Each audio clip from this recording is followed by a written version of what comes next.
Olá, meus amigos, um dia de muita paz para todos nós. Hoje, exatamente 27 de outubro de 2025, estamos nós reunidos para estudarmos a obra Memórias de um Suicida. Nós vamos solicitar para a nossa irmã Carla fazer nossa prece de gratidão a Deus. Logo depois, a nossa irmã Mita irá fazer a recapitulação do nosso último estudo.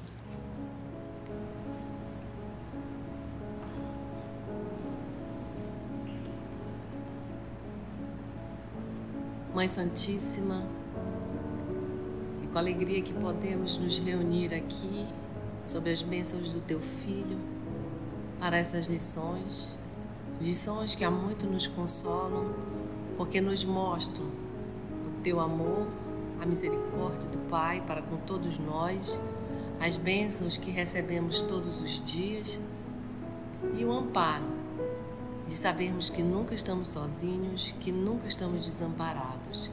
Isso é um consolo enorme nessa caminhada que nos parece às vezes tão escura, tão solitária, tão dolorosa.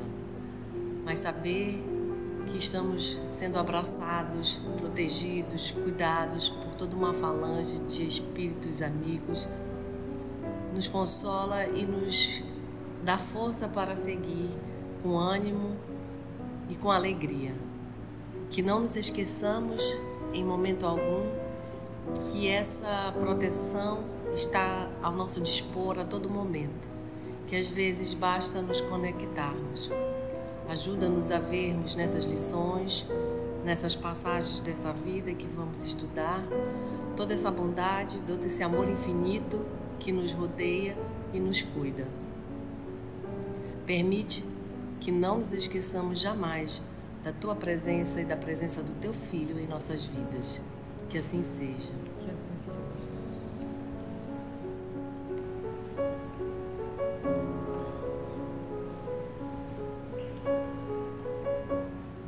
Em nosso último estudo, nós vimos que o Camilo ele foi socorrido pelo Romeu e Alceste e ele não estava conseguindo, né? O que ele ia fazer? Eles disseram: qual foi a advertência de Roberto para o vosso grupo na véspera?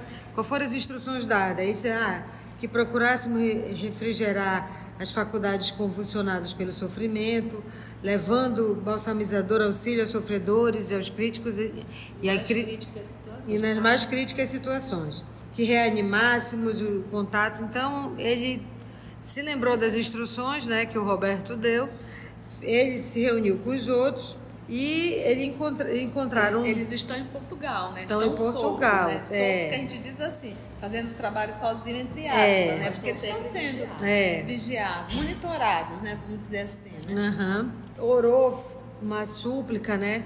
Aí o Ramiro de Guzmão estavam ali, né? Para ajudá-lo à espera dele, que ele ficou agradecido e foi ao trabalho. Eles se juntaram, né? Foram ao trabalho e começaram a mandar mensagem, mas só que lá em Portugal não deu liga, né? O pessoal não levava muito a fé, só queriam, era o dito malicioso, queriam saber perguntas que eles não estavam aptos para isso. E aí eles lembraram daquela vez que eles vieram no Brasil, em Minas Gerais, e disseram: poxa, lá tem muito médium, né? A gente pode ir para lá. E eles estavam pensando nisso, né? Já desanimado, pensando nisso, e quando eles vieram para o Brasil, mas só que chegou aqui, qual foi o problema? A língua. A língua não era a mesma, né? A compreensão dos médios também não era igual, e aí estavam desanimados, né? Quando eles recebem a visita de quem? Do Fernando, o médium que eles utilizaram lá em Portugal. Está nesse encontro deles com o Fernando. Estabeleceu-se, então, amistosa e útil confabulação no silêncio propício da magna agremiação.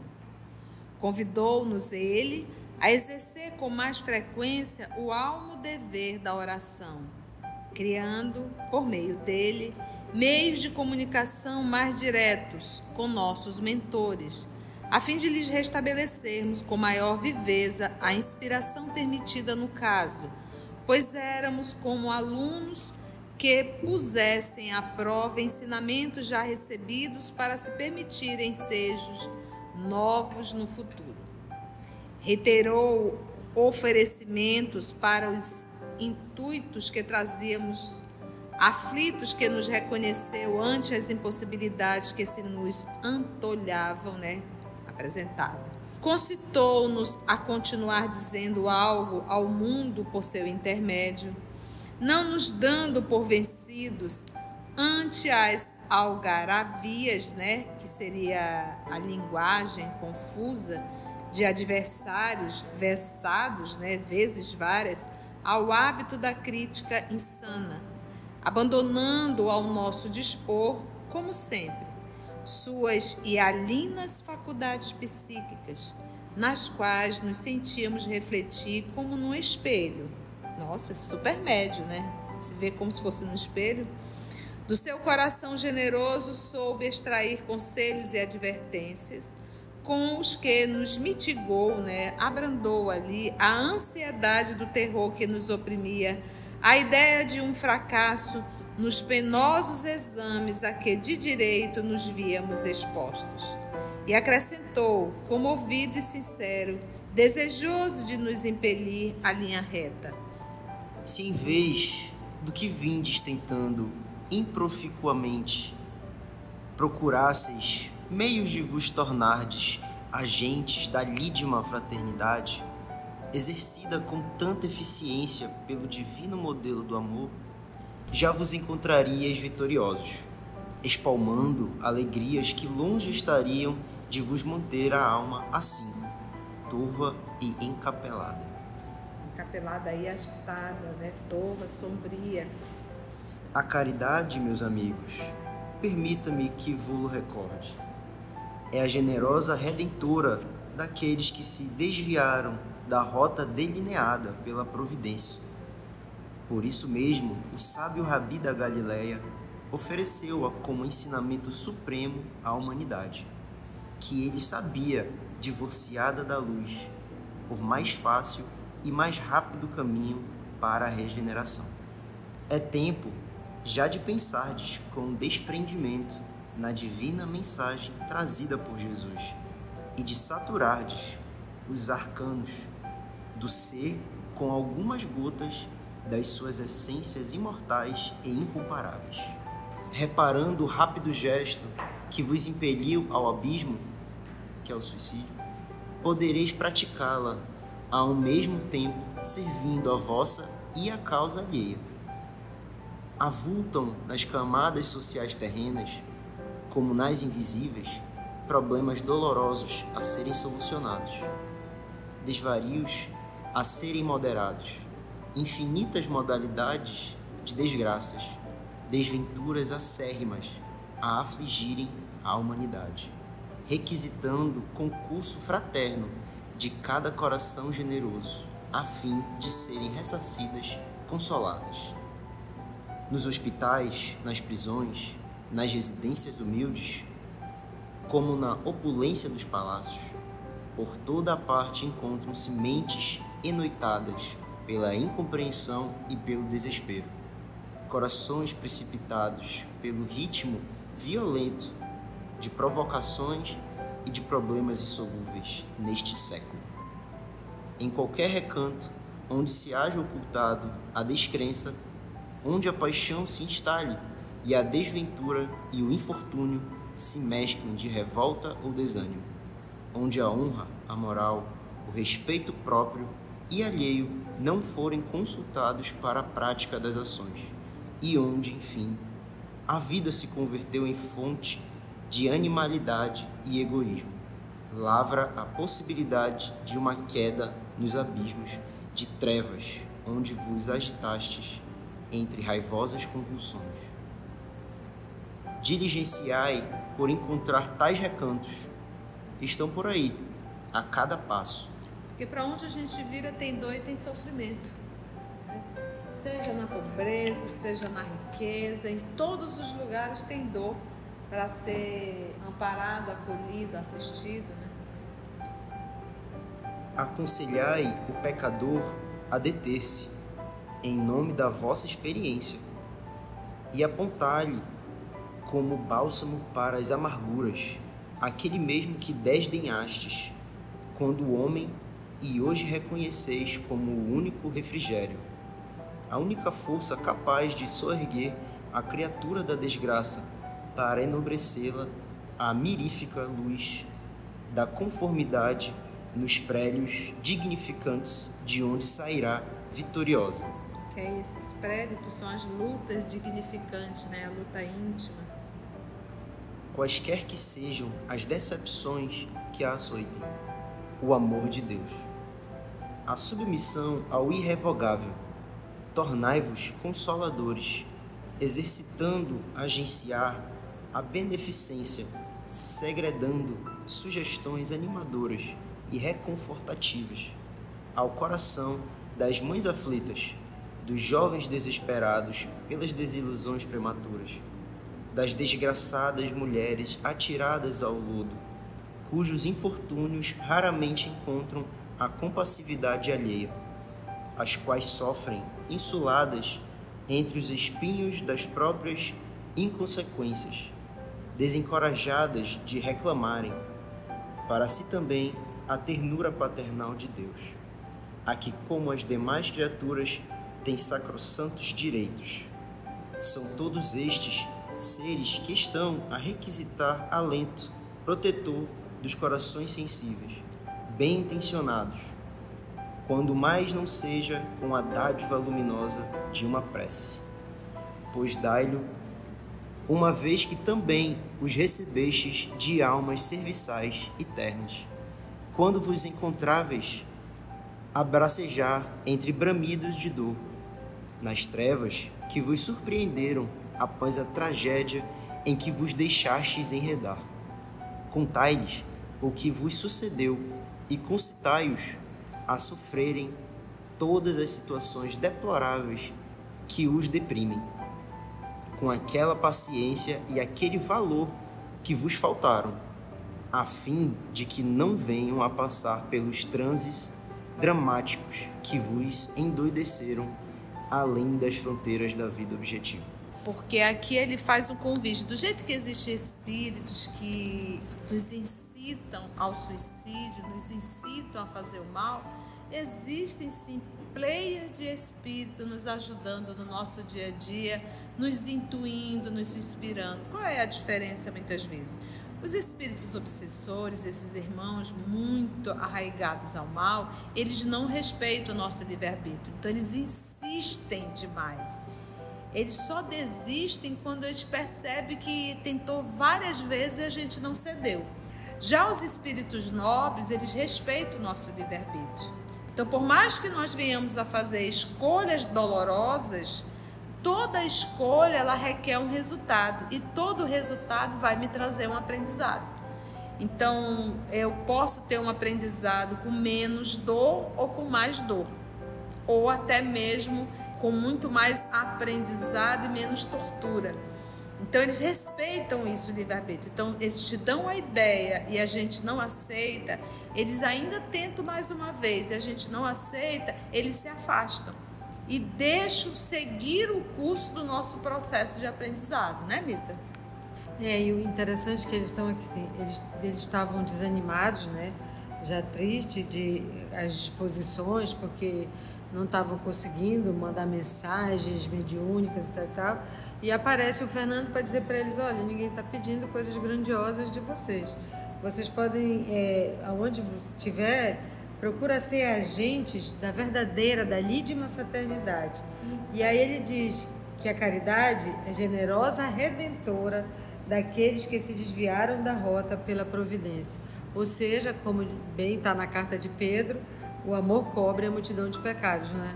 E aí ele vai dizendo, mas o que se pede de vocês? Ninguém está pedindo coisa grandiosa. Ele fala aqui do ser com algumas gotas das suas essências imortais e incomparáveis. Ou seja, não é para te fazer coisa grandiosa não, é só um pouquinho, uma gotinha, tá? E aí ele vai dizendo que é o quê? Dar conselho, ir nos hospitais, nas prisões, nas residências humildes, se esforçar, empenhar, né, com diligência em todos os recantos, que eles possam, nessa submissão irrevogável, se tornar consoladores das mulheres que se desviaram, das mulheres que acham que elas não têm direito. Então ele vai dando todas essas ações. E no final ele diz, e se não der para nada, ainda pode ter a dádiva luminosa de uma prece. Que vocês também passaram por isso e viram que uma prece ajudou vocês. E tudo isso é só gota, né? Isso é só gota de Só trabalho. gota de trabalho. Tudo isso aí que ele falou é só gota de trabalho, né? E quando, virtualmente, encontrardes médiuns cujas organizações vibratórias se adaptarem às vossas, não vos preocupeis com os laureis passados, que aureolaram o vosso nome entre os humanos. Esta glória despenhou-se convosco nos pélagos do pretérito. Pélagos aí, gente, abismo. Que não soubestes legitimamente honorificar. Furtai-vos ao vaidoso prazer de identificar-vos ao fazerdes vossos discursos ou mensagens psicográficas por intermédio dos médiuns. Ainda que afirmando grandes verdades, não seríeis tais como fostes, como até agora não tendes sido. Vosso nome glorificou-se de singular popularidade sobre a terra, para que a terra se conforme em vê-lo retornar à sua sociedade filtrado pela mente humilde de médiuns obscuros. Obscuros aí, limitados na inteligência, né? E é interessante que ele usa o termo aí, furtai-vos ao vaidoso prazer de identificar-vos ao fazer de vossos discursos ou mensagens psicográficas, né? Vai escrever teu nome, quer novamente trazer teu nome, né? A voz todo, né? Porque era só o que ele queria, escrever livros. Eu lembro um pouco o próprio André Luiz, né? Queria também atuar como médico, né? De forma indireta, ele não chegou nem a expressar isso, mas pensou bastante, né? Vamos lá, continuando. Preferi, portanto, as manobras santificantes da caridade discreta e obscura. Preferi. E bem cedo reconhecereis pelas trilhas que haveis de palmilhar as florescências de muito doces alegrias. Quantas lições, né? E eles ainda diz, ouvimos-lo com muito agrado e interesse. Fernando, mesmo a falar em corpo astral, enquanto a armadura carnal ressonava a colar, né? Porque Fernando é médio, está encarnado, mas nesse momento ele está conversando com eles o quê? Em desdobramento, né? Ressonava a colar. Em Portugal, disse-ia inspirado por alguém de nossa colônia saudosa, interessado em nossos êxitos. Então, ou seja, ele estava falando, mas ele também nesse momento estava sendo médico. Não era ele. Não era ele, né? Reconhecemos mesmo, por várias vezes, em seu fraseado vigoroso e terno, ao mesmo tempo, as expressões doçurosas de Teócrito, o acento paternal, singelo, amoroso do amigo distante que não nos esquecia, e as lágrimas rolavam de nossos olhos, enquanto funda saudade nos transportava o coração. Olha, já quer voltar. Quero ir para o hospital de volta. Não quero ir para o hospital, não quero mais ficar em Portugal, não. No dia imediato, deliberamos visitar hospitais, enfermos em geral, deixando para mais adiante empreendimentos outros, relativos ao serviço de auxílios ao próximo, que nos fossem sugeridos.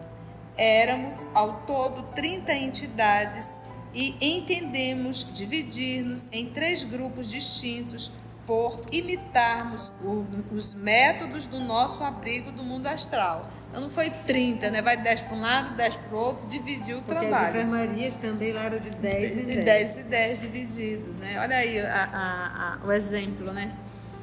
Com surpresa, notamos que não só nos percebiam os pobres enfermos em seus leitos de dores, como até naturalmente nos ouviam, graças à modorra, né, a sonolência em que os mantinha suspensos à gravidade do mal que os afligia.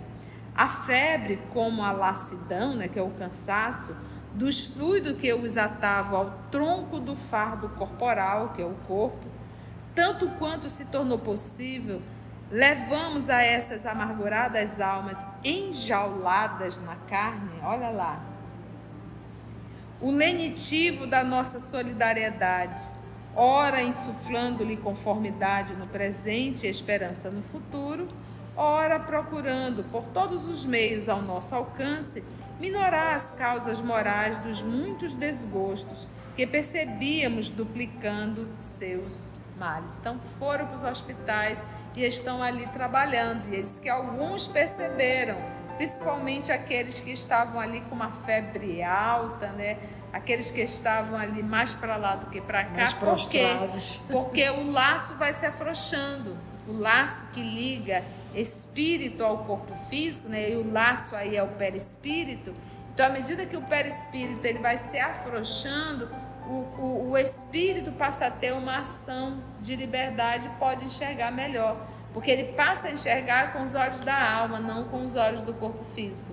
É por isso que é muito comum, quando a pessoa está no processo da desencarnação, começar a ver espíritos, né? Pessoas que já desencarnaram, seus familiares, às vezes o pai, uma mãe, e a gente diz, olha, ele está variando, né? As pessoas dizem, olha, ele está variando, olha, ele... Não é. É porque, na verdade, como esses laços eles estão sendo afrouxando, e o laço é o corpo perispiritual, ele começa a se afastar do corpo físico, e aí a alma encarnada passa a enxergar muito melhor, porque enxerga agora com o espírito. Belarmino, a quem a tuberculose impelira a deserção da vida objetiva, preferira dirigir-se aos enfermos dessa categoria, a fim de segredar sugestões de paciência, esperança e bom ânimo aos que assim expungiam débitos embaraçosos de existências antigas ou consequências desastrosas de despautérios, né, que é o disparate, né, do próprio presente. Eu, que fora paupérrimo, que preferira desobrigar-me do dever de arrastar a vida até o final, pelas ruinosas estradas da cegueira, dando-me a ventura endiabrada de um suicídio, fui impelido, malgrado meu, pelo remorso, a procurar não só nos hospitais aqueles que iam cegando a despeito de todos os recursos, mas também pelas ruas, pelas estradas, pobres, cegos e miseráveis, para lhes servir de conselheiro, murmurando aos seus pensamentos, como mo permitiam as dificuldades, o grande consolo da moral radiosa por minha entrevista, ao contato dos eminentes amigos que me haviam assistido e confortado no estágio hospitalar onde me asilaram os favores do Senhor Supremo. Uma coisa interessante, você vê que o Belarmino foi cuidar daqueles que estavam com tuberculose. Ele, que se deparou com a cegueira, foi cuidar daquelas pessoas que estão no tratamento da cegueira. E a gente diz, olha o recurso da divindade, olha o nosso Pai dando oportunidade. Isso é a caridade. A caridade é Deus dando a oportunidade do filho de exercitar o amor para aprender a amar. Então o pai poderia resolver tudo? Poderia. Mas esse é um verdadeiro pai? O pai é aquele que vai e resolve tudo e o filho não aprende a resolver? Como nós teremos asas se nós não aprendemos a voar?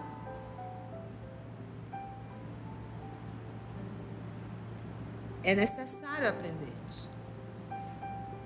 E muitas vezes compreendi que obtinha êxitos, que corações tarjados pelo desânimo e pela desolação se reanimavam às minhas sinceras e ardentes exortações telepáticas. Então, essas pessoas, elas não ouviam, elas sentiam, né? Então, de repente, sabe aquele momento que tu está jururu, apático, de repente vem aquele sentimento dentro de ti? Não. Ah, não vou não, pera lá. Não, eu vou levantar. Eu posso aguentar Eu um posso pouco mais. aguentar. Não, e você está entendendo? E muitas vezes a gente não consegue identificar, mas é a ação desses amigos espirituais nos auxiliando. Vamos ver o que João de Azevedo estava fazendo. O desgraçado que se aviltara, né, que se desonrara ali nas trevas de inomináveis consequências espirituais, escravizando-se ao vício do jogo, que tudo sacrificara ao abominável domínio das cartas e da roleta, fortuna, saúde, dignidade, honra e até a própria vida, como a paz espiritual, voltara, angustiado e oprimido, aos antos em que se prejudicara, a fim de sugerir advertências e conselhos prudentes a pobres dominados, como ele o fora, pelo letal arrastamento, tudo tentando no intuito de afastar do abismo ao menos um só daqueles infelizes, suplicando forças ao alto, concurso dos mentores que ele sabia dedicados à ação de desviar do suicídio incautos que se deixam rodear de 1000 possibilidades desastrosas. Eram mais rudes ainda, porém, os testemunhos do desventurado Mário Sobral. Ulcerado pelos hábitos do passado, sua mentalidade arrastava-o para os lupanares. Malgrado o sincero arrependimento porque se via possuído, exigia-lhe reparações dificultosas para um espírito, atividades heróicas que frequentemente o levavam à violência de sofrimento indizíveis, provocando-lhe lágrimas escaldantes. Víamo-lo a querer demover desesperadamente a juventude inconsequente da contumácia, da obstinação nos maus princípios a que se ia escravizando, narrando a uns e outros, por discursos em locais inadequados, as próprias desventuras, no que não era absolutamente acatado, porque nos antos, onde a perversão tem mantido o seu império letal, as instituições de além-túmulo não se fazem sentidas, porquanto, olha as palavras aqui, as excitações dos sentidos animalizados, viciados por tóxicos materiais como psíquicos, de repulsiva inferioridade, tornam-se barreiras que nenhuma entidade em suas condições será capaz de remover a fim de se fazer compreendida. Cenas do próximo capítulo. Vocês estão vendo? Num lugar desse de terror, nesses lupanares, os amigos espirituais não há o que fazer. Não dá para aconselhar aqui. Não dá. Por conta do quê? Das excitações, Dos sentidos animalizados. Dos sentidos animalizados. Tem que ser antes de chegar lá, né? Cenas do próximo capítulo, tá, meus irmãos? Foi bom?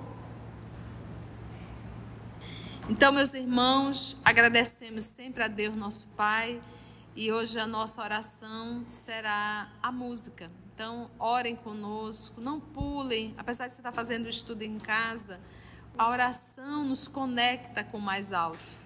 Então, é de fundamental importância. E a música, ela é uma oração.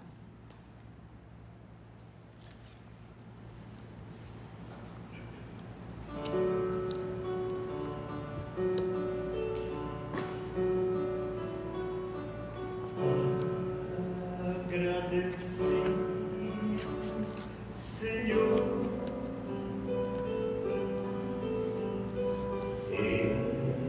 estes momentos de paz que te sentimos aqui em vibrações fraternais na estrada da vida, conduz-nos ao bem, na alegria e na dor. Seja o amor nossa bandeira de luz, amado Mestre Jesus. Seja o amor nossa bandeira de luz, amado Mestre Jesus.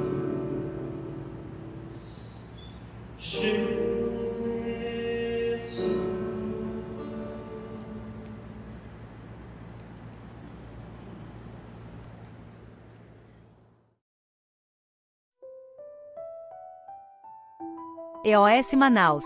Estudando para servir ao Cristo. Visite nosso site em www.eosmanaus.org. No YouTube, procure o canal EOS Manaus. Participe do nosso grupo no Facebook.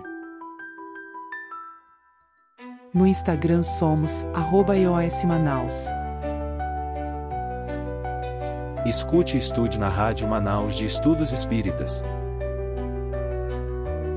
Estamos, também, em diversas plataformas de áudio. Procure EOS Manaus, no seu aplicativo preferido. EOS Manaus. Estudando para servir ao Cristo.